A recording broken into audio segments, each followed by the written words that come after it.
I found a GPS tracker under my truck while changing oil. Professional installation. Still warm, meaning someone had just put it there. At 70 years old, why would anyone need to track me?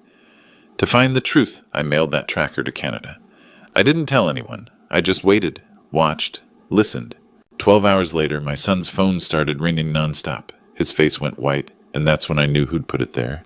Before I tell you what happened next, drop a comment below. Where are you watching this from, and what time is it there right now? I want to know how far this story's reaching. The Saturday morning oil change was a ritual I'd kept for 40 years. Same time, same routine. Slide the creeper under the F-150 drain, the old oil, replace the filter, fill it back up. My joints complained more than they used to, but I could still do the work myself. Always had. Always would. That's when my hand hit something that shouldn't have been there. I stopped. Felt around the undercarriage again, this time paying attention. My fingers found metal, smooth and foreign, not part of the truck. I grabbed the flashlight from my toolbox and rolled back under. The beam caught it immediately. A black box about the size of a deck of cards magnetically attached to the frame. A tiny LED blinked red in the darkness. Professional installation. Industrial-grade magnet. This wasn't some cheap toy from an electronics store. I'd been a mechanical engineer for 4 decades before I retired. I knew equipment. This was expensive. $300, maybe $400. And it was still warm to the touch. Not warm from the Montana sun, it was barely 60 degrees out here in October. Warm from recent use. Someone had installed this thing recently. Very recently. I didn't rip it off. That would have been stupid. Instead, I took photos from every angle with my phone.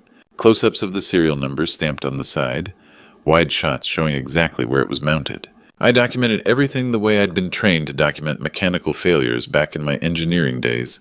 Then I grabbed a paper towel from the workbench, carefully wiped my prints off the device, and removed it. The magnet released with a soft click. I wrapped it in a Ziploc bag and carried it inside, leaving the oil change half finished. At my kitchen table, I stared at the thing through the plastic. GPS tracker. Had to be. But who would put a tracker on a 70-year-old man's truck? I mentally ran through the list. Only 3 people had been in my garage this past week.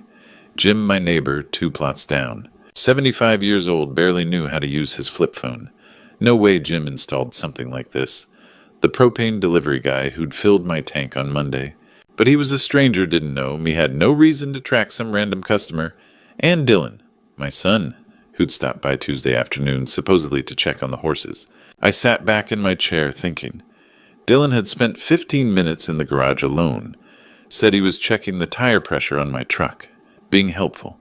Making sure the old man's vehicle was safe. Except Dylan had never cared about those horses. Not once in 35 years. And checking tire pressure doesn't take 15 minutes. My engineer's mind started putting pieces together. The warmth of the device meant it was active transmitting. Someone was watching where I went.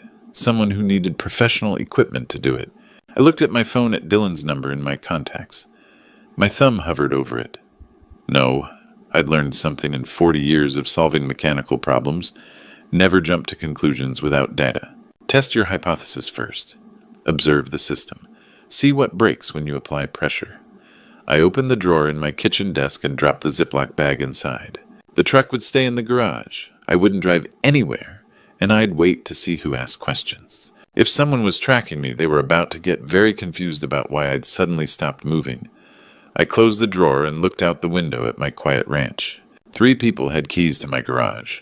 Only one of them knew trucks well enough to install a tracker properly. My son. I didn't call Dylan, didn't confront him. I did what I'd learned in 40 years of engineering, test the hypothesis before drawing conclusions. Sunday morning came quiet. I fed the horses, mended fence, cleaned the barn. Normal weekend work. The F-150 sat in the garage untouched. The tracker sat in my desk drawer, silent. My phone never rang. Monday I stayed close to the house. Repaired the porch railing, organized the tool shed, made chili that would last the week. Still no reason to drive. The truck stayed put. At 2 in the afternoon, my phone buzzed. Dylan. Hey, Dad, just checking in. His voice had that casual tone people use when they're trying too hard to sound casual. I'm fine, I said. Why, no reason. Haven't heard from you. Your truck running okay? There it was. Not, how are you feeling? He asked about the truck. Actually, I'm having transmission trouble, I said. Keeping it in the garage for now. His voice shifted, got tighter.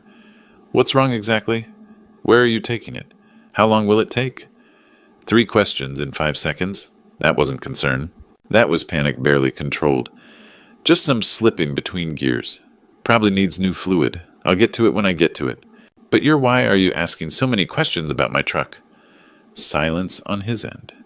Then I just want to make sure you're safe. At your age, car trouble can be dangerous. I'm 70, Dylan. Not dead. I hung up. Dylan didn't call to check on me. He called to check on the truck, which meant he was watching it. Tuesday morning, I was pulling weeds when the phone rang again. Dad, hey! Dylan sounded breathless. I was thinking maybe I could visit this weekend. Sure, I said, but the truck's still not fixed. You're sure it's just the transmission? His voice went up half an octave. Nothing else wrong with the truck? I stopped pulling weeds. That was too specific. What else would be wrong with it? He stammered. I don't know, just making sure. Old vehicles can have multiple problems. It's fine, Dylan, just the transmission. After I hung up, I sat at my kitchen table. 2 calls in 3 days. Dylan normally called once a month, if that, and both times he'd asked about the truck. Not about me, not about the ranch. The truck. I opened the desk drawer and looked at the Ziploc bag. The tracker's LED still blinked, read patient and persistent.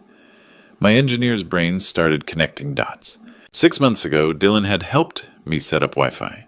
Insisted on doing it himself.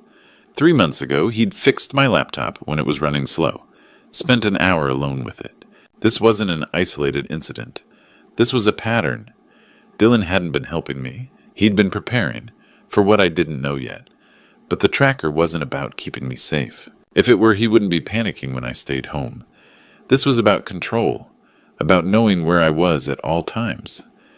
Tuesday night, I sat in the dark and thought about my son, about the boy who'd learned to change oil beside me in this garage, who'd grown into a man I apparently didn't know anymore. If Dylan was this desperate to track my movements, there had to be a reason, something that made him willing to lie to his own father. I needed to know how far he'd go.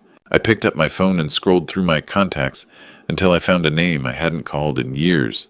Ray Fletcher, long-haul trucker old friend and a man who asked no questions. Time to give Dylan something to really worry about. Ray Fletcher answered on the second ring. His voice was rough, from 35 years of diesel fumes and truck stop coffee. Frank, you know what time it is. 6 a.m. and I need a favor. Must be important if you're calling this early. Can you get something to Winnipeg for me? Silence, then a low chuckle.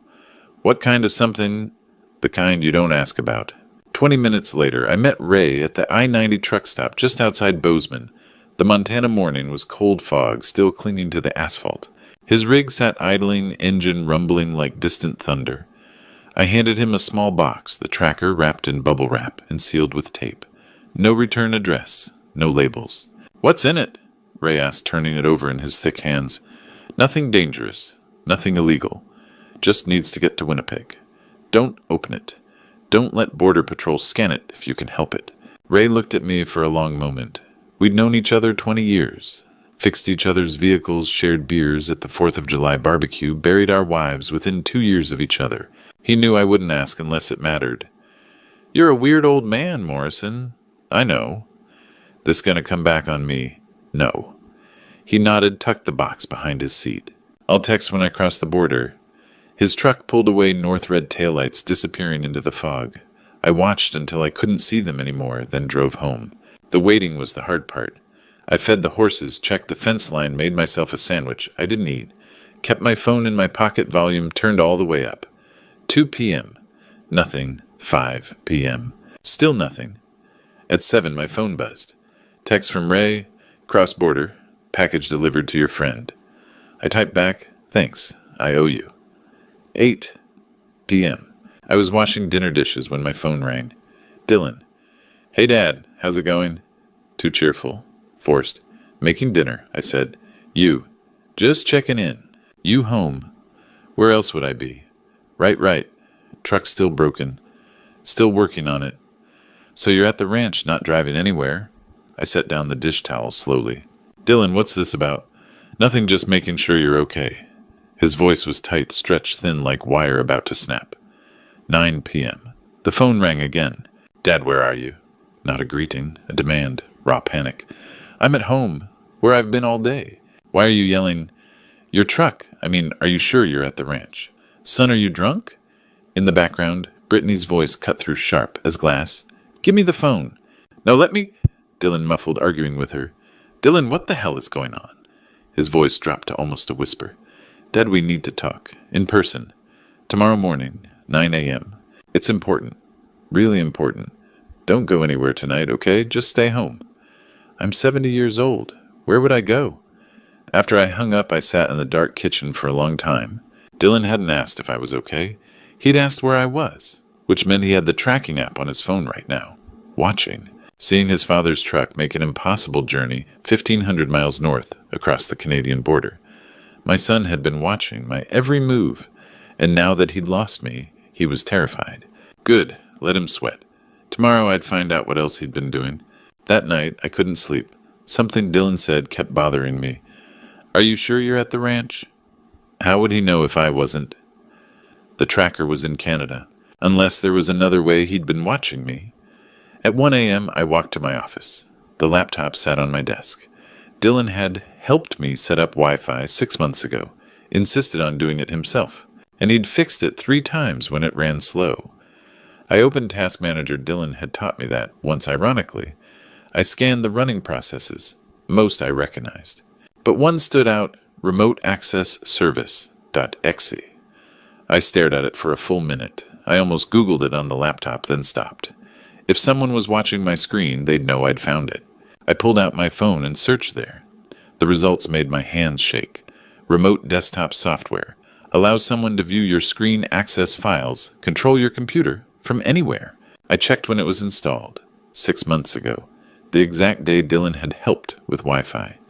I dug deeper into the file access logs. Recent files accessed remotely, bank statements, legal documents, emails, property deed, all accessed when I wasn't home.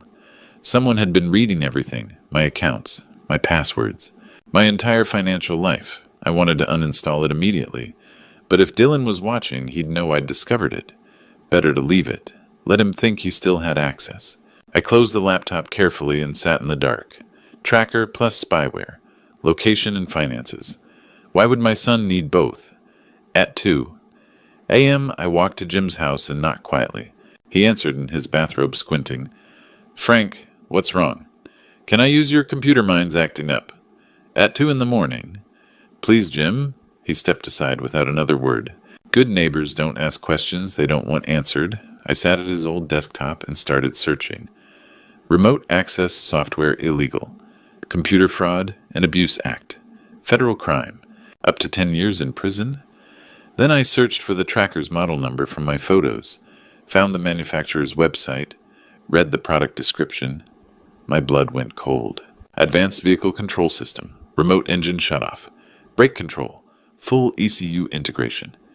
Remote Engine Shutoff. Not just tracking. Control. I searched Remote Engine Shutoff while driving and found videos. One headline, Kill Switch Devices, the New Murder Weapon. I clicked play.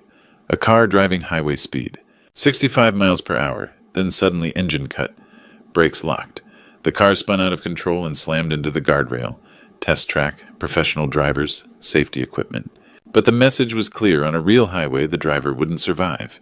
I sat back, numb. Dylan hadn't just been watching me. He'd installed a weapon on my truck. He could kill me with a button press on his phone. While I was driving to town, on the highway, anywhere. I thanked Jim and walked home through the cold Montana darkness. My son had the ability to murder me remotely. One button, one moment, dead. The question wasn't if anymore. The question was why. At 6 a.m. Thursday, I made 2 calls. First to Robert Mitchell, who'd handled my wife's will 10 years ago. Second to Chuck Morrison at the auto shop. By noon, I'd know if I was paranoid, or if my son was really trying to kill me. Mitchell's office was downtown 3rd floor of an old brick building. I arrived at 9 with a USB drive full of screenshots from Jim's computer, photos of the tracker, evidence of the spyware. "Frank," Mitchell stood from his desk, concern already on his face. "What's wrong?" I handed him the USB drive. He plugged it in, clicked through the files. His expression darkened with each image. This is surveillance without consent. Potentially a felony. There's more, I said. I think someone tried to file power of attorney under my name. Mitchell's fingers went still on the keyboard. You think, or you know. I need you to check. He turned to his computer-accessed Montana state records. 5 minutes of typing, then he looked up at me. Frank, sit down. I was already sitting. 2 weeks ago, someone submitted a durable power of attorney with your signature. The notary office flagged it. The ID looked suspicious. I tried calling you, but I was at the fishing cabin. No cell service for 4 days. He nodded, turned his screen toward me. The signature looked 95% real. Almost perfect. If I hadn't caught it, Dylan would have legal control over everything. Your ranch, your pension, your medical decisions. Everything. How would he get my signature? The spyware.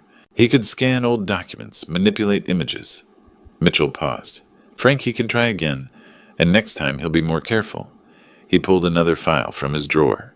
3 days ago, someone used your property as collateral for a loan. The room tilted slightly. That's impossible.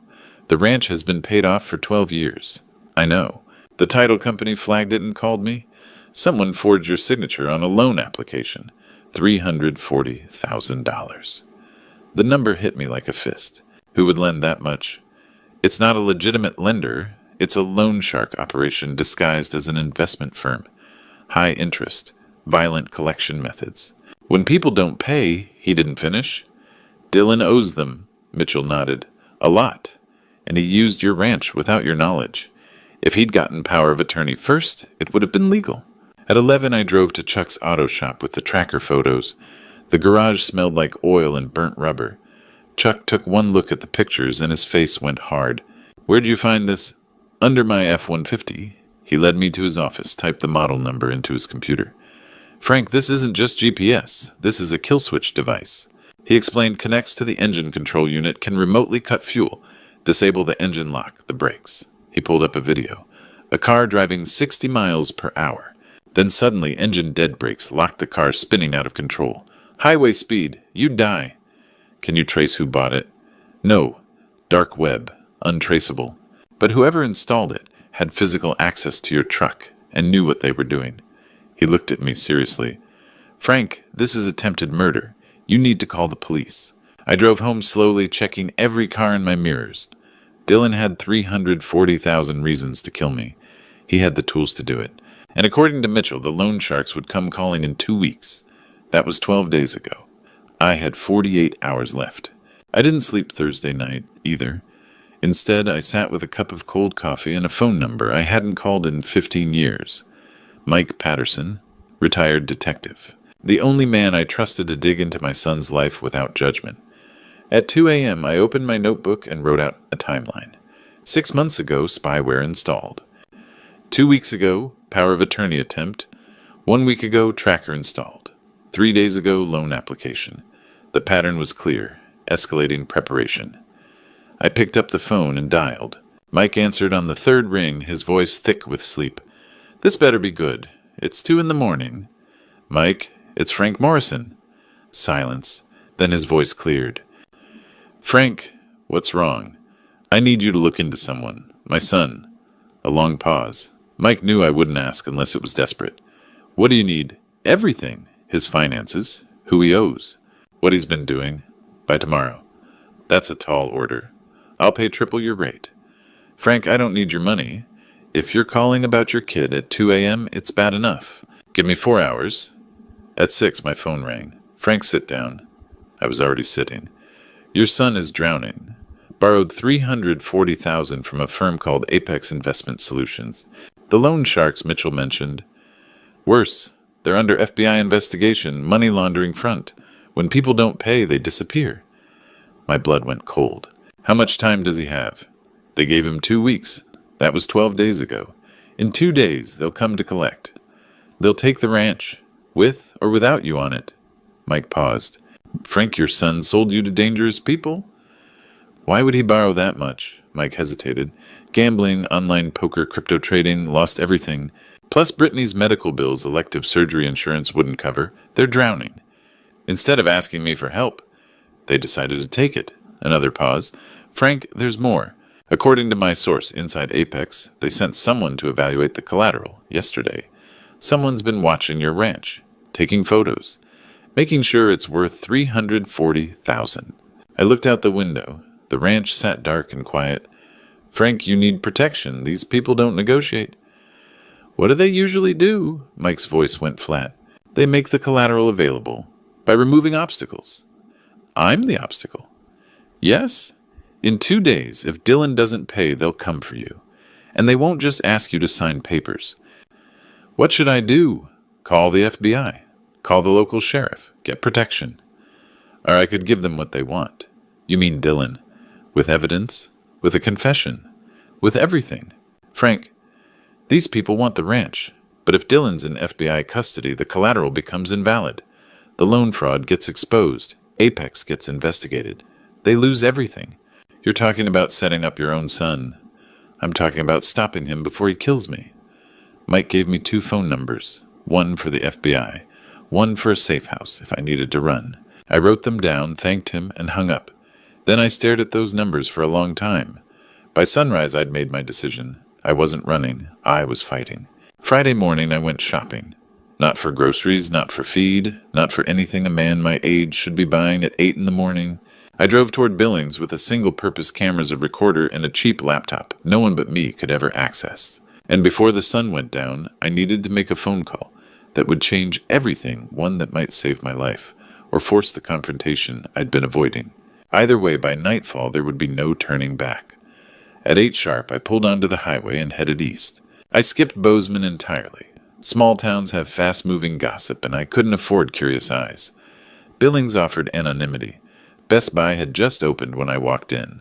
A young clerk approached as I studied the security aisle. Setting up a system, sir, he asked. Something like that, I said, paying in cash for 4 Blink Mini cameras and a no-frills laptop. No accounts, no cloud, nothing traceable. Back home, I installed the cameras over 3 slow, deliberate hours. The first went in the living room, hidden between Linda's old hardbacks.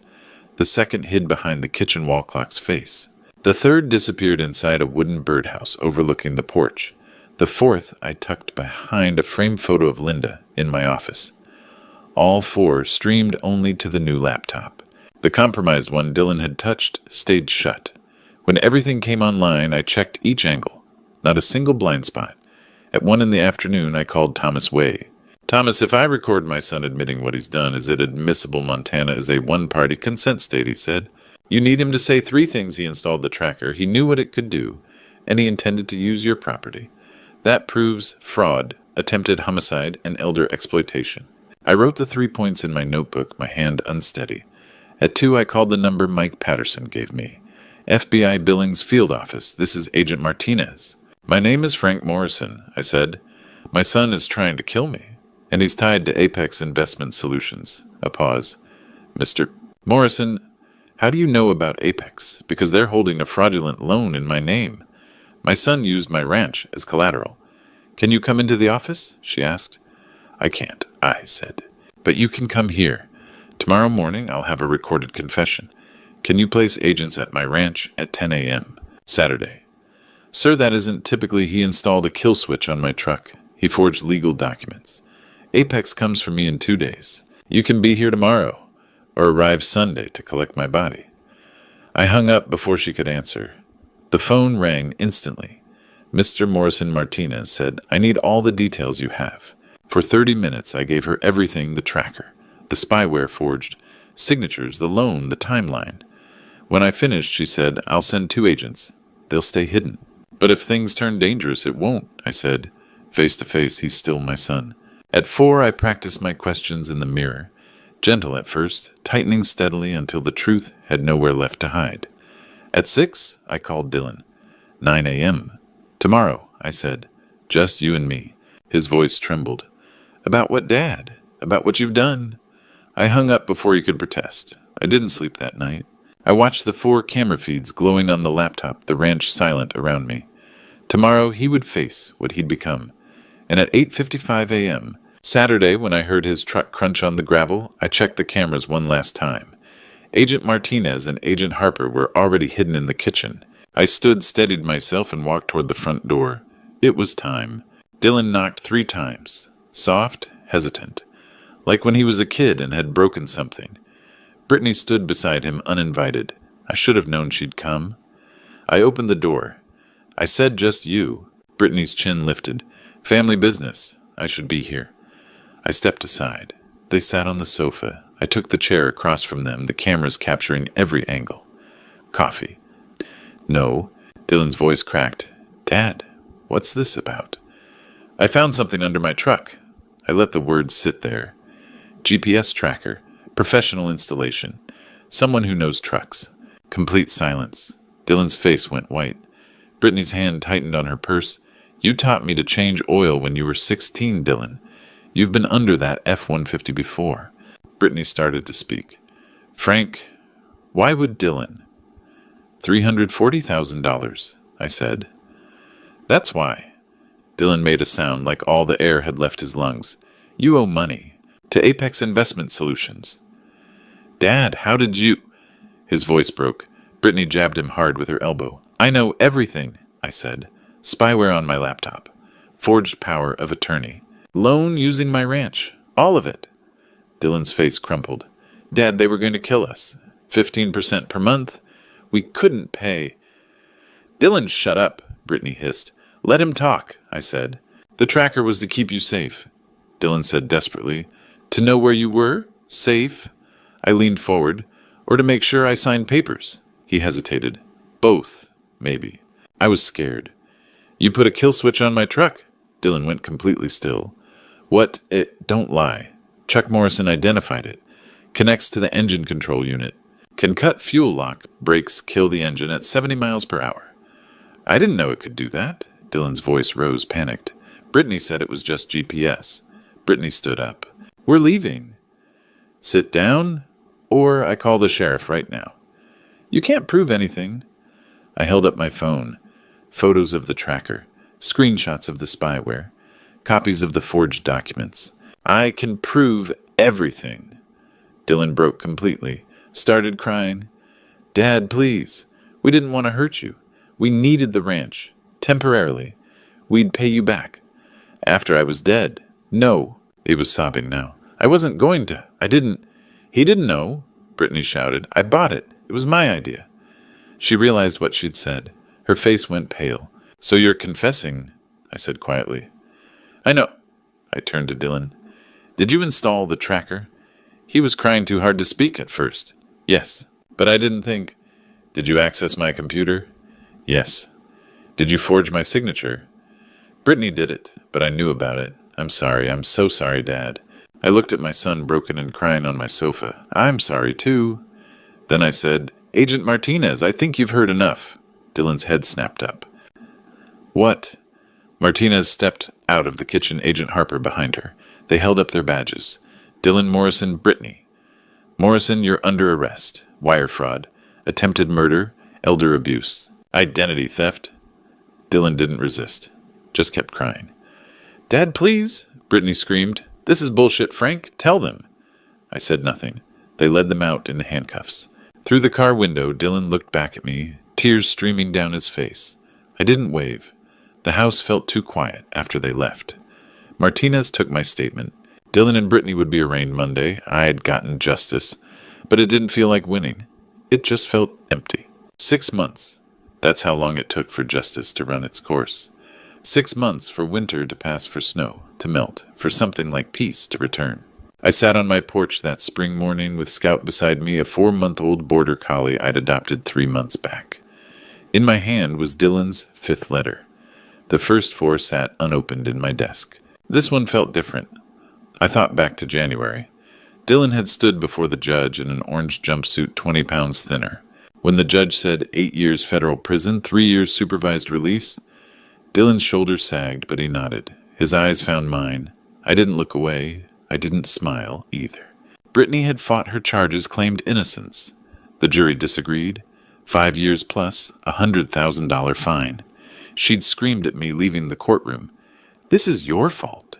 The FBI raided Apex Investment 2 weeks later. 12 arrests. Dylan's testimony helped. My ranch was locked in an irrevocable trust now.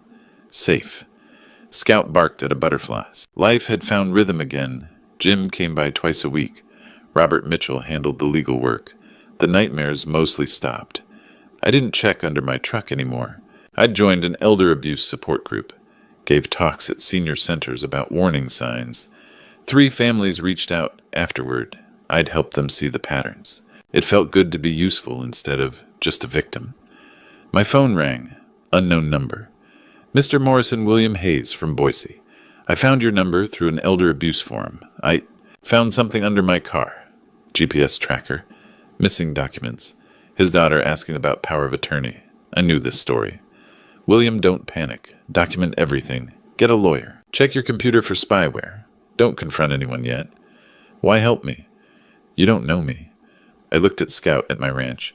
6 months ago, I was where you are. You're not crazy. Protect yourself. It's not selfish. It's survival. We talked 10 more minutes. I gave him Mitchell's number. When I hung up, I felt lighter. I opened Dylan's letter. His handwriting shook. Dad, I don't expect forgiveness. Prison is hard, but I need to be here. Therapy helps. I understand what I did. You didn't fail me. I failed myself. You were right to turn me in. It saved my life. I love you. Dylan. I read it twice. Folded it. Didn't call him. Maybe someday. Not today. Scout nudged my hand. At least you're loyal, boy. The Montana sky stretched endless and blue. I thought about William fighting the same fight. Dylan in prison, hopefully becoming better. Myself at 68, alone but alive and free. People ask if I regret turning in my son. The answer is no. The alternative was letting him kill me. They say blood is thicker than water. But I learned self-preservation is thicker than blood. That's not selfish. That's survival. I kept Dylan's letter, not because I forgave him, but because maybe years from now there might be a chance. Not for what we had that's gone, but for something honest. Or maybe not. Maybe some breaks can't be fixed. Either way, I'll be here, on my ranch, with my dog, living my life, because that's what I fought for. Not revenge, not punishment, just the right to keep living. On my terms, free. Looking back at this true story, I realize the lessons I learned came too late. If you're listening to grandpa stories like mine, hoping you'll never face betrayal from your own family, let me give you advice. Don't wait like I did. Trust your instincts. When something feels wrong, it probably is. That tracker, those helpful visits the Wi-Fi set up, my gut knew. I just didn't want to believe my son could betray me. Don't ignore the warning signs. Protect yourself first. People say I was cruel, turning in my own blood. But the Bible says in Proverbs, the prudent see danger and take refuge, but the simple keep going and pay the penalty. God gave us wisdom for survival. Self-preservation isn't selfish when someone's trying to kill you. Document everything. Screenshots, photos, dates, times. Evidence saved my life. Without proof, it would have been my word against his. This true story isn't unique. Elder abuse is everywhere now. If you hear grandpa stories about families exploiting their own for money, believe them. It happens more than people think. Every true story like mine is a warning to others. I'm alive because I chose survival over sentiment. Blood may be thicker than water, but self-preservation is thicker than blood. If these grandpa stories resonated with you, or you know someone facing similar struggles, leave a comment below sharing your thoughts. Share this story with your family. It could save someone's life. Subscribe to our channel so you never miss true stories that matter. Your support helps these crucial messages reach those who need them most. Thank you for listening. And I saw her bent over a trash can in downtown Chicago, picking through garbage for aluminum cans. My ex-wife, the woman I once loved, the woman I thought had abandoned me. When I learned what she'd done, the sacrifice she made in silence, I wept like I'd never wept before. She saved my life by destroying her own. But before I tell you how we got here, drop a comment below. Where are you watching this from, and what time is it where you are right now? But I'm getting ahead of myself. Let me start from the beginning.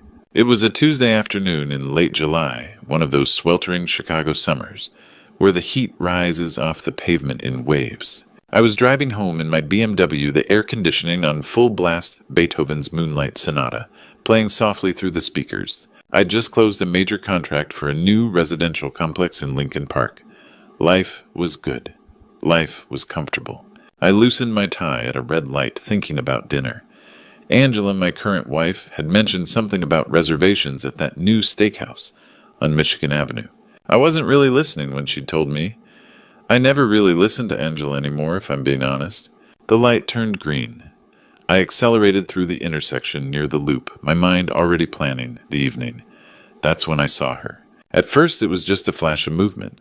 A figure hunched over a metal trash bin on the corner of State and Madison. Gray hair pulled back in a messy ponytail.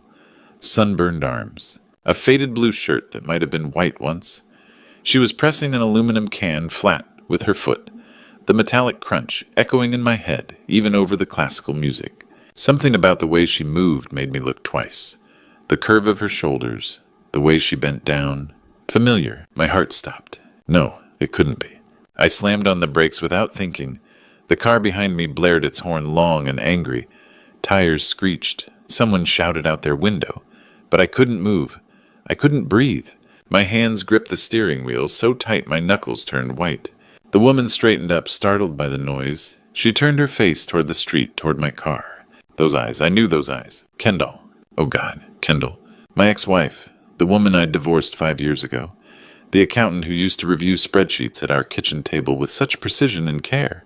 The woman who loved lilacs and old mystery novels and laughed at my terrible jokes. She was here, on the street, digging through trash. She looked like she'd aged 20 years. Her face was gaunt, sun-weathered, with deep lines around her eyes and mouth. Her clothes hung loose on a frame that had always been slender, but now looked breakable. A large black garbage bag full of cans sat at her feet. Our eyes met across the traffic. For one horrible frozen moment, we just stared at each other. I saw recognition dawn on her face. Then something worse. Fear. She grabbed the bag of cans with both hands and turned away, moving fast. Too fast. Trying to run. No, I heard myself say, "No, no, no." I jerked the wheel right and pulled into the first parking spot I saw half on the curb. I didn't care. The BMW's tire scraped against the concrete with a sickening sound. I fumbled with my seatbelt, threw open the door, and ran. My dress shoes slapped against the hot sidewalk. People moved out of my way, their faces curious and annoyed. A businessman in a suit running through downtown Chicago like a madman. I didn't care about any of them. "Kendall," I shouted, not caring who heard, not caring about the stairs. "Kendall, wait!" She was already at the corner, moving faster now, the bag of cans bouncing against her leg. She didn't look back. She was trying to escape, trying to disappear before I could reach her. But I was faster. I caught up to her before she could cross the side street. My hand reached out and grabbed her arm. The moment my fingers touched her skin, I felt it. Rough, weathered, like leather left too long in the sun. "Kendall, please," I said, breathing hard. "Just stop." She froze but wouldn't look at me. Her head stayed down, eyes fixed on the cracked sidewalk. The bag of aluminum cans hung from her other hand. "Let me go, Edward." Her voice was hoarse, worn down. "You don't need to see this." "See what I moved to face her. "Kendall, what happened? 5 years ago you were an accountant. You had a career. 5 years ago was a lifetime ago." She finally looked up, and I saw shame burning in her eyes. Things change. People fall. "That's not an answer." My throat was tight. "How does someone like you end up living on the streets? Life has its ups and downs." There was no emotion in her voice, just flat acceptance. I pulled out my wallet with shaking hands and took out everything inside. $300. "Here, please. Let me help you. We can get you a hotel room, some clothes." "No." She stepped back like the money was poison. "Kendall, don't be stubborn. I don't want your charity, Edward."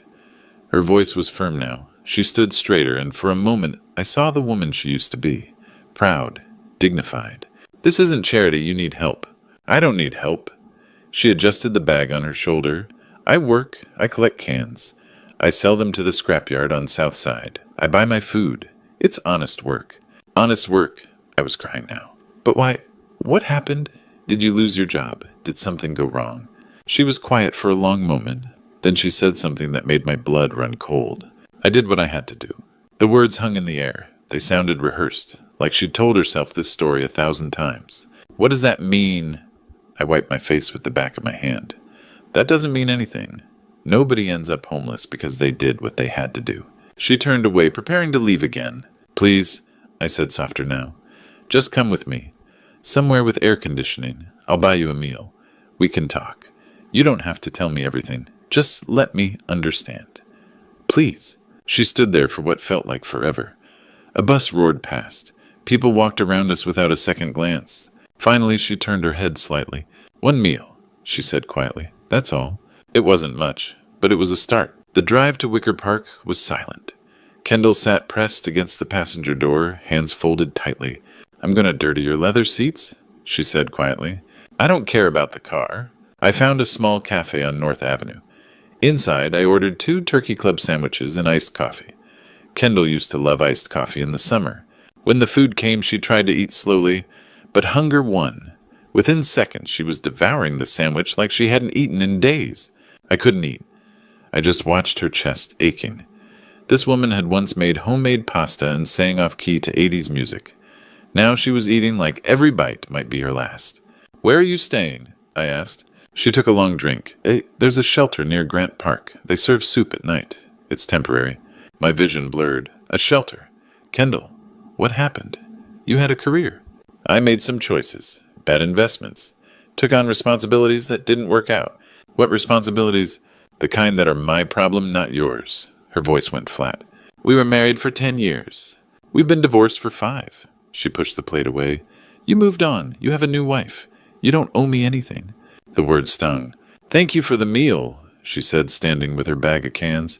"It was the best I've had in weeks, but I need to go. The scrapyard closes at 5. "Kendall, wait. I've said too much." She backed toward the door. "You shouldn't have stopped. This isn't your burden to carry, Edward." "What burden?" I stood. "What are you talking about?" But she was already out the door, moving fast down the sidewalk. I stood there, hands shaking. The barista came over. "You okay, man?" I wasn't. I paid and sat back down. I couldn't leave yet. Couldn't think straight. Responsibilities, burden, bad investments. None of it made sense. Kendall had been meticulous about money.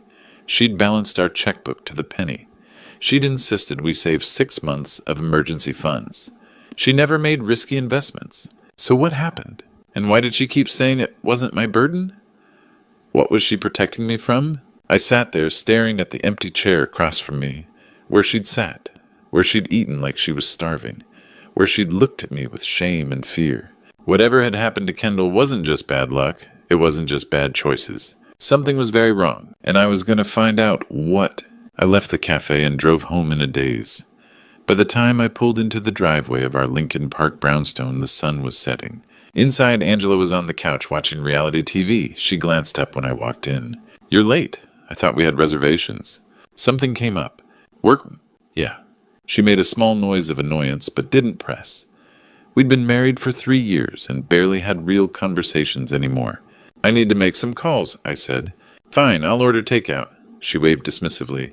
I went upstairs to my office and closed the door, sat at my desk and stared at my phone. Stephen Martinez. He still worked at the accounting firm where Kendall had been employed. If anyone knew what happened, it would be him. I found his number and called. He answered on the 3rd ring. "Edward, hey man. Long time. Stephen, I need to ask you something. It's about Kendall." A pause. "Your ex-wife, Kendall." "Yeah, what happened to her? Why did she leave the firm?" Longer pause. When he spoke, his voice was careful. "You don't know..." My stomach dropped. "Know what? She didn't leave, Edward. She was fired. About 3 or 4 years ago." "Fired why?" "The administration received a legal notice. From the IRS. Tax issues. Federal stuff. They said they couldn't keep someone with that kind of trouble on staff." I felt cold. "IRS? That doesn't make sense. Kendall kept every receipt for 5 years." "I know. None of us believed it either. But the word was it involved serious money. Government debt. Big stuff." "How big?" "I don't know details. It was hushed up fast. But federal investigation kinda big. They let her go within a week. No severance."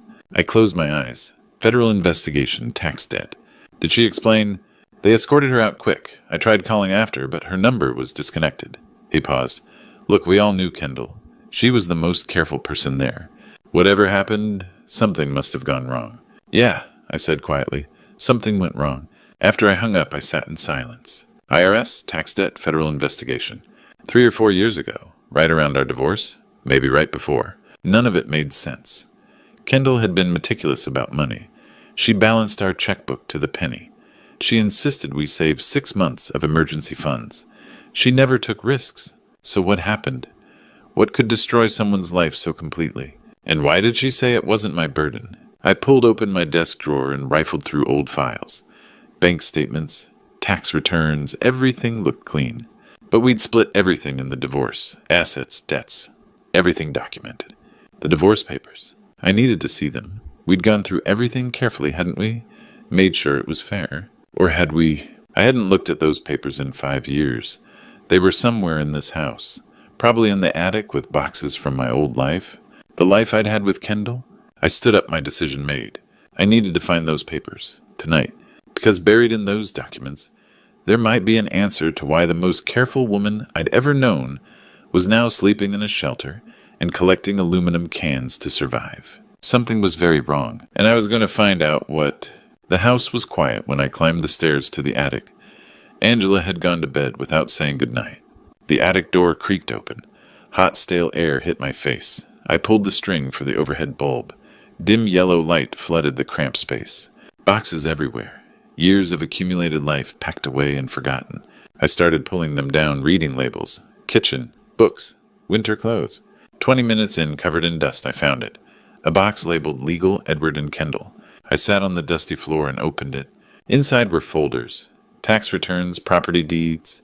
And there at the bottom, a blue folder. Divorce settlement. Final. My hands shook as I opened it. The first pages were standard. Division of assets. The apartment we'd sold split 50-50. Cars. Savings accounts divided equally. I skimmed through page after page. Nothing unusual. Then page 7. Buried in dense text, a single clause. The party Kendall Morrison voluntarily and fully assumes all fiscal tax and civil responsibilities relating to the period of 2018 through 2020, absolving the party Edward Morrison of any and all liabilities. I stopped breathing. Read it again. And again. 2018 through 2020. 3 specific years. Why would she insist on such a specific clause about tax responsibilities? We were both salaried employees. Taxes withheld automatically. There was no reason for this clause. Unless, my mind raced. 2018 through 2020. What was happening then? Kendall was working as an accountant. For my father's construction company, Franklin Morrison Construction. My blood turned to ice. She'd been managing the books for my father's business for almost 3 years. Then she'd quit suddenly. Said she wanted to try something new. But she hadn't quit. She'd been protecting me. The specific years, the careful legal language absolving me of all liabilities. Kendall had insisted on this clause. She must have. She was taking the fall for something. Something that happened between 2018 and 2020. Something involving taxes. Shell companies. Tax evasion. Federal investigation. My father had done something illegal. Used his company or Kendall's position to commit fraud. And when the IRS investigated, Kendall stepped forward. She took the blame. For me. To protect me from my own father's crimes. Because if she hadn't, I would have been investigated too.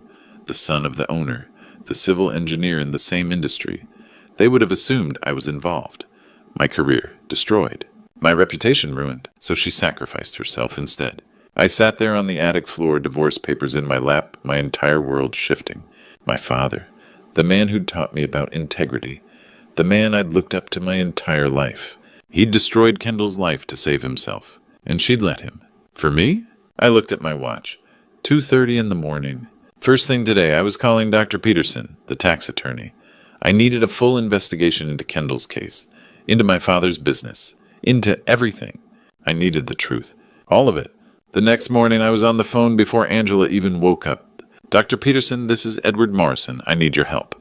Harrison Peterson was the best tax attorney in Chicago. We'd worked together on a few development projects over the years. If anyone could untangle this mess, it was him. Edward, good morning. What can I do for you? I need you to investigate someone's financial history. My ex-wife, Kendall Morrison, she's in trouble with the IRS, and I need to know exactly what happened. There was a pause. This is personal. Very. All right. Give me her details, and I'll see what I can pull. I gave him everything I had. Her full name, social security number, the years in question. 2018 through 2020. I'll call you when I have something, he said. The next 2 days were torture. I couldn't sleep, couldn't eat. I'd lie awake at night staring at the ceiling, seeing Kendall's face, that rough sunburned skin, the shame in her eyes. Angela noticed, of course. You're acting strange, she said over breakfast on the second day. Is something wrong at work? Just a difficult project. She didn't press. She never did. On the afternoon of the second day, my phone rang. Dr. Peterson, I answered before the first ring finished. Tell me. Edward, his voice was grave. I have the report. It's worse than we imagined. My stomach dropped. How bad? Your ex-wife has an executed tax debt of approximately $1.2 million. The room spun. What? $1.2 million. The IRS has frozen what little assets she had left, garnished any wages. She's been blacklisted from most professional positions. How? My voice cracked. How does an accountant accumulate that kind of debt? She made $60,000 a year. She didn't accumulate it herself, Dr. Peterson said. This debt stems from a shell company. Multiple shell companies, actually. They move significant money around evaded taxes on commercial construction projects. We're talking about fraud on a substantial scale. But Kendall's name doesn't appear anywhere as a partner or owner. But legally, she assumed full responsibility. She signed documents, made statements to federal investigators. I closed my eyes. She confessed. Yes. According to the record, she confessed to being the sole architect of the scheme, said she acted alone. The investigation was closed. But that's not true. No, Dr. Peterson said quietly. I don't believe it is. Here's the strange part. The original documents, the ones that set up the shell companies, show electronic signatures from a woman's personal accounts. But when you dig deeper, the digital trail becomes confused. Almost deliberately so. What do you mean? Someone covered their tracks, but not well enough. The trail leads back to family documents, shared accounts, business records from Franklin Morrison Construction. My heart stopped. Edward, I need to ask you something. Is Franklin Morrison your father? I couldn't speak. Edward, yes, I whispered. He's my father. Dr. Peterson was quiet for a moment. I think your ex-wife threw herself in front of a legal train to save someone very close to you, and I think you know who. I hung up, sat there with the phone in my hand, everything crystallizing into horrible clarity. My father had used Kendall, used her position as his accountant, used her access to create fraudulent companies, to evade taxes, to steal. And when the IRS came knocking, Kendall had stepped forward and said it was all her, to protect me. Because if my father went down, I would have been investigated too. The son, the engineer, the one who benefited from his father's business success. She'd lost everything to keep me safe. From my own father. I stood up, grabbed my keys, and headed for the door. Angela looked up from her magazine. Where are you going? To see my father. I didn't wait for her response. I drove to my father's house in Evanston like a man possessed. He lived alone now in a house too big for one person. I didn't knock. The front door was unlocked. I walked straight in and found him in his armchair by the window reading the Tribune. He looked up and smiled. Edward, what a nice. I threw the folder onto the coffee table. Papers scattered everywhere. His smile died. What did you do between 2018 and 2020 using Kendall's information? His face went white. The newspaper slipped from his hands. Edward, don't lie to me.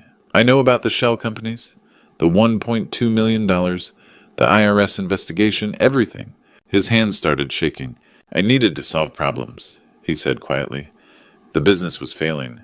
My name was burned. I couldn't get credit anywhere. So you used your daughter-in-law's identity?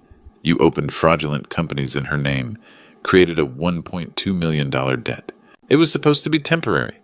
His voice cracked. I swear I was going to pay it back, but things moved too fast. The IRS came. Where does Kendall come in? Why is she sleeping in a shelter? Why did she lose everything? He closed his eyes, tears when he opened them. She found out. She was going through the books and saw discrepancies. She confronted me, threatened to report me.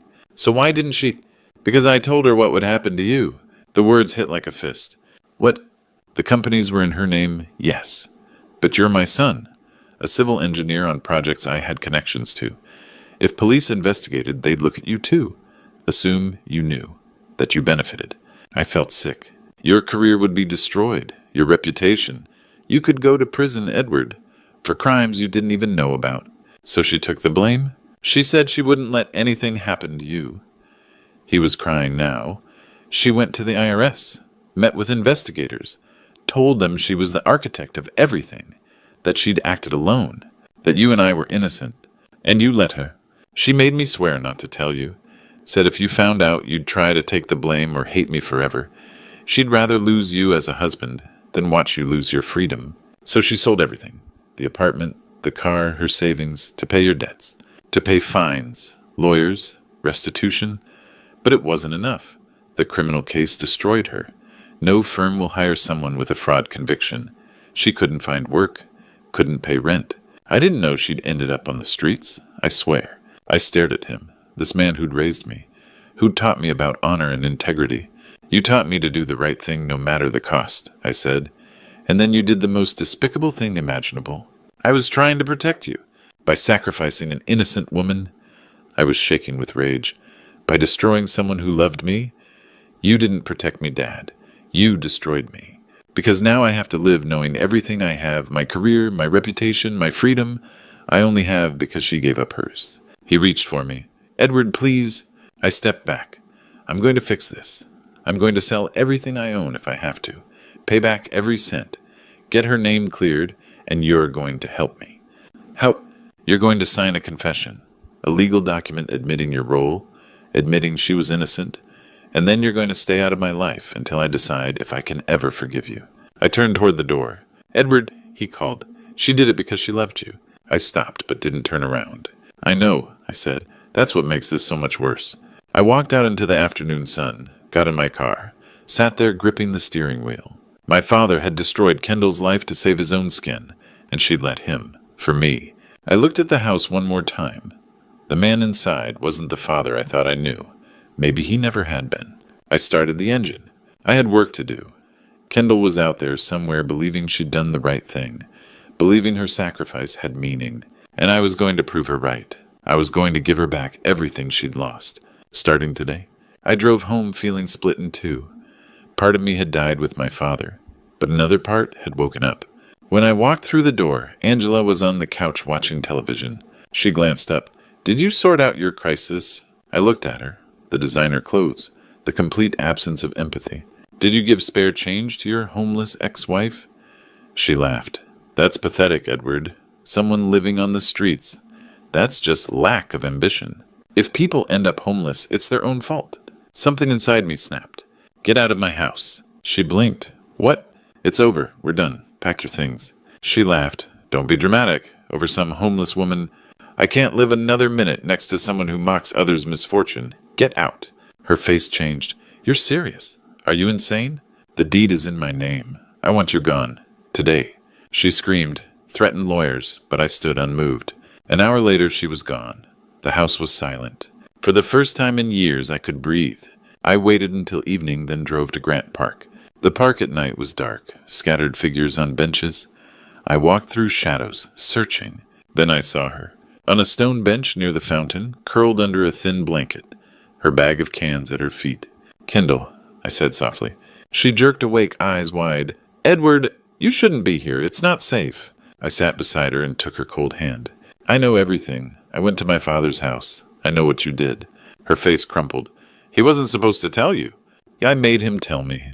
I hired a lawyer. I found the papers. I know you took the fall for him. For me. Tears streamed down her face. You weren't supposed to know. I pulled her into my arms, held her tight. Kendall, I owe you everything. My career, my freedom, my life. You protected me from shame, from prison, from ruin. You carried a weight that wasn't yours out of love. She sobbed, shaking. I had to. I couldn't let them hurt you. But it's over now. I pulled back to look at her. You're not spending another night here. Not on the streets. Not in a shelter. I'm taking you somewhere safe. Tonight. Edward, I can't. This isn't charity. This is justice. This is restitution. You saved my life. Now let me save yours. She tried to protest, but I could see she was exhausted. Broken. Please, I said. Let me help you. Let me fix what my father broke. She looked at me for a long moment, then nodded. I helped her stand, gathered her blanket and bag. You won't need these anymore. We walked to my car. I opened the door. She hesitated before getting in. Where are we going? A hotel tonight. Tomorrow we start fixing everything. The debt. Your record. Your career. All of it. That's impossible. Nothing's impossible. Not anymore. You sacrificed everything for me. Now it's my turn. I closed her door and walked around to the driver's side. As I started the engine, I glanced at her. She was crying, but they looked like tears of relief. I'm sorry, she whispered. I'm so sorry you had to find out this way. Don't apologize. I reached over and squeezed her hand. You have nothing to be sorry for. My father does. I do. But not you. Never you. We drove through the dark Chicago streets. Away from the park, away from the shelter, away from the life she'd been forced to live. Tomorrow would be the beginning. Tomorrow I'd call Dr. Peterson, sell my assets, do whatever it took. But tonight, I just needed to get her somewhere warm, somewhere safe, somewhere she could sleep without fear. Thank you, she said quietly as we pulled onto Michigan Avenue. No, I said, thank you for everything you did, for everything you sacrificed. She didn't respond, just leaned her head against the window and closed her eyes. And for the first time in 5 years, I felt like I was finally doing the right thing. The next 3 months became a whirlwind, but a whirlwind with purpose. That first night, I took Kendall to a hotel in River North, a clean room with a soft bed. She stood in the doorway, staring like she'd forgotten such places existed. Tomorrow we start rebuilding, I told her. The next morning, I called Dr. Peterson, settle all of Kendall Morrison's debts, every cent, and file for a professional board review. I have a signed confession from my father. Franklin signed the declaration under pressure. His hand shook. He looked 20 years older. I didn't feel sorry for him. I sold the BMW, the downtown condo, jewelry. Everything went towards settling Kendall's debt. Dr. Peterson worked miracles. Franklin's confession changed everything. The fraud charges were reviewed, overturned. Kendall's record cleared. Every week I visited her, watched her come back to life. Color returned. The sunburn faded. She gained weight, started smiling. You don't have to keep doing this, she said once. Yes, I do. 3 months passed. On a warm October afternoon, I sat in that same cafe on North Avenue. The same corner table. 2 iced coffees waiting. The door opened. There she was. But not the Kendall from the street. This was someone whole. White blouse, dark slacks, haircut neat, clear bright eyes. Beautiful. She smiled. The real smile from 10 years ago. Sorry I'm late. I couldn't speak. What? She touched her hair. Do I have something? You look amazing. She blushed. I feel amazing. Guess what the accounting firm called? They reviewed my case, offered me my job back. I start Monday. Tears blurred my vision. That's wonderful. She took my hand. You gave me back my life. I shook my head. You saved mine first. I just returned the favor. We're even. Even, she repeated softly. Comfortable silence. Hands clasped. So much lost. So much found. Where do we go from here? I asked. She smiled. Now we have this coffee. Tomorrow maybe dinner. Let's take it slow. We have all the time to rebuild. The important thing is the worst is behind us. Yes, the worst is behind us. We finished our coffee. Talked about small things. Her apartment. My new job. The fall weather. Normal, beautiful things. When we left, we walked side by side down North Avenue. Afternoon sun warm on our faces. Leaves turning gold and red. Chicago alive with autumn. We weren't engineer and homeless woman anymore. Not ex-spouses making amends. We were 2 people who'd survived, who'd learned hard lessons about sacrifice and love, who'd been broken and were being made whole. As we walked under the afternoon sun, I realized that true worth isn't measured by what's in your pocket, but by what you're willing to sacrifice for those you love. Kendall had given up everything for me in silence without expectation of reward. She'd destroyed her own life to save mine, and now, walking beside her, I understood this was just the beginning of a new story. Not one built on wealth or status or the things we'd lost, but one built on respect, gratitude, and a love forged in the fires of sacrifice. The kind of love that endures, the kind worth everything. Looking back now, I realize how blind I was. I lived in comfort while the woman who saved my life suffered in silence. I went about my days working, eating at expensive restaurants, sleeping in my warm bed, never once wondering what happened to Kendall after our divorce. Don't be like me. Don't assume everyone who falls on hard times deserves it. Don't judge the homeless person on the street corner without knowing their story. Because sometimes the person digging through trash cans is a hero. Sometimes they're carrying burdens that should never have been theirs. The lesson I learned the hard way is this. True love isn't about grand gestures or romantic words. It's about sacrifice. It's about standing between someone you love and destruction even when it costs you everything. Kendall taught me that. She gave up her career, her home, her dignity, all without asking for thanks or recognition. If I could go back, I'd pay more attention. I'd ask more questions. I'd notice when someone I loved suddenly disappeared from my life without explanation. But I can't go back. None of us can. All we can do is move forward with open eyes and open hearts. Grandpa stories like this one remind us that every person has a history we don't see. My grandfather used to say that God puts people in our path for a reason, sometimes to help us, sometimes for us to help them. This true story proved him right. Today, Kendall and I are rebuilding, slowly, carefully.